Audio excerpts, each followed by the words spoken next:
लागू औषध सेवनकर्ता खोजी एवं सुधार अभियान 2083 को समुद्घाटन कार्यक्रममा आफ्नो व्यस्त समयको बावजुद हाम्रो निमन्त्रणालाई सहर्ष स्वीकार गरी पाल्नुभएका प्रमुख अतिथिज्यूहरू लगायत सम्पूर्ण महानुभावहरूमा जिल्ला प्रहरी कार्यालय सर्लाहीको तर्फबाट म कार्यक्रम सञ्चालक प्रहरी निरीक्षक रूपेश अधिकारी हार्दिक स्वागत गर्दै कार्यक्रम सञ्चालन गर्ने अनुमति चाहन्छु।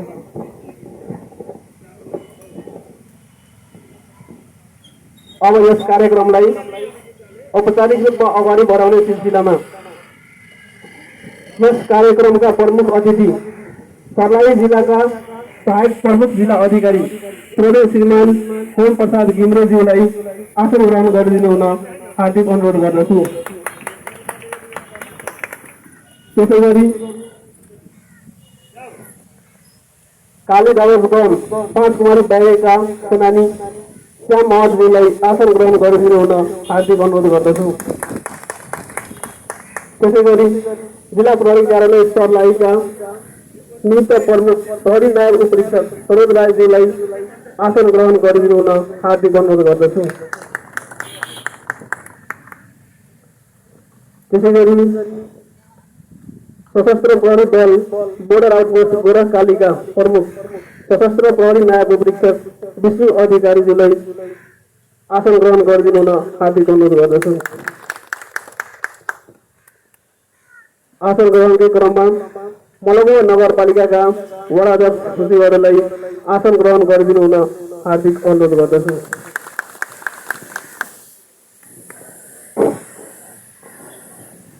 आजको यस कार्यक्रममा पाल्नुभएका सम्पूर्ण व्यक्तित्वज्यूहरूमा पुनः एकपटक अभिवादन तथा स्वागत व्यक्त गर्दै आफ्नो स्थानमा आसन ग्रहण गरिदिनु हुन हार्दिक अनुरोध गर्दै लागू औषध सेवनकर्ता खोजी एवं सुधार अभियान 2083 को समुद्घाटन कार्यक्रमको शुभारम्भ भएको जानकारी गर्दछु।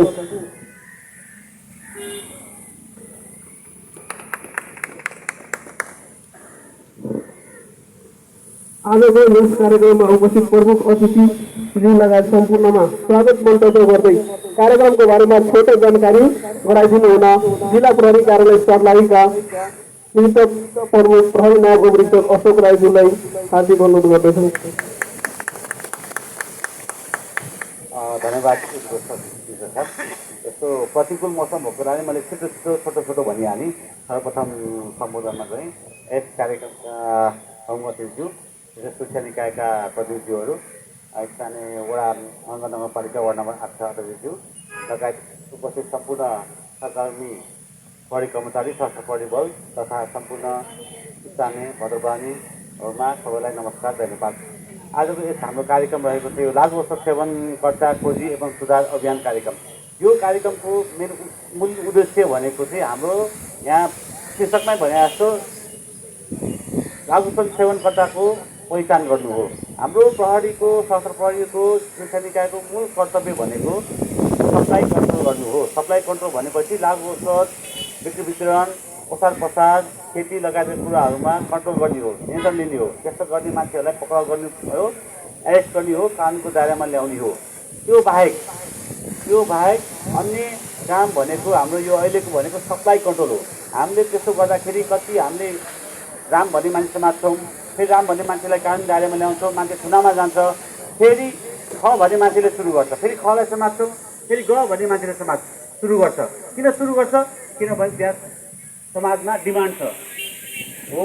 त्यो डिमान्डले हामीले कसरी कन्ट्रोल गर्ने भन्दाखेरि डिमान्ड कसले गर्छ? सेवनकर्ताले गर्छ हो। त्यो सेवनकर्ताले हामीले सुधारौँ, खोजौँ, पहिचान गरौँ भन्ने उद्देश्यले यो कार्यक्रम सुचारू भयो। यो कार्यक्रम यहाँ जिल्ला प्रहरी कार्यालय सर्लाहीमा मात्रै नभएर मध्य प्रदेश प्रहरी कार्यालयको नेतृत्वमा 8वटा जिल्लामा अहिले उद्घाटन भइरहेको अवस्था छ। अब यो कार्यक्रममा हामीले के गर्छौँ भनेर भन्दाखेरि हामीसँग प्रदेश प्रहरी कार्यालयबाट 85 थान ड्रग टेस्ट किट प्राप्त भएको छ। त्यो टेस्ट किटले हाम्रो यहाँ भारतबाट आउने प्रवासी साधनबाट आउने मान्छेहरूलाई जो शङ्का लाग्छ, जसले चाहिँ नसा खाएर आएको छ भन्ने शङ्का लाग्छ, त्यो नसा खाएर आएको मान्छेलाई यहाँ ल्याएर युरिन टेस्टबाट त्यो टेस्ट किटबाट चाहिँ हामीले उसले सेवन गरेको छ कि छैन भन्ने कुरा पहिचान गरेर यदि उसले सेवन गरेर आएको रहेछ भने उसलाई चाहिँ हामीले चाहिँ यहाँ सम्झाइ बुझाइ गर्छौँ, यसको साधनहरू बताउँछौँ, लगायत उसको आफन्तलाई हामीले बोलाएर उसलाई आफन्तलाई जिम्मा लगाउँछौँ। आफन्तलाई जिम्मा लगाएर मात्रै होइन, हामी उहाँलाई फलोअप गर्छौँ। हप्ता दिनमा के अवस्था छ उहाँलाई सुधार गृह नै पठाउनु पर्ने हो कि आफन्तले जानकारी पाएपछि आफन्त आफैले उहाँको छोरा छोरीलाई आफन्तलाई सुधार्नुहुन्छ कि के गर्नुहुन्छ, त्यो पनि हामीले फलोअप गर्छौँ। त्यो फलोअप गरेपछि हाम्रो उद्देश्य भने सप्लाई कन्ट्रोल होस्, डिमान्ड त्यो सप्लाई कन्ट्रोल भई समाज चाहिँ एकदम बस्नु लायक होस् भन्ने उद्देश्यले हामी यो कार्यक्रम सुरु गरेको। अब मौसम प्रतिकूल भएको हुनाले म धेरै बोल्नु चाहिनँ।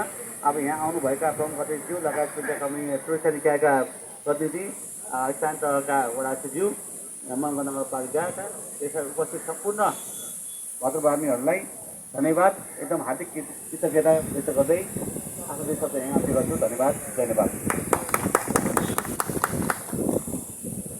धन्यवाद। जिल्ला प्रहरी कार्यालय सर्लाहीका निमित्त प्रहरी प्रमुख प्रहरी नायब उपरीक्षक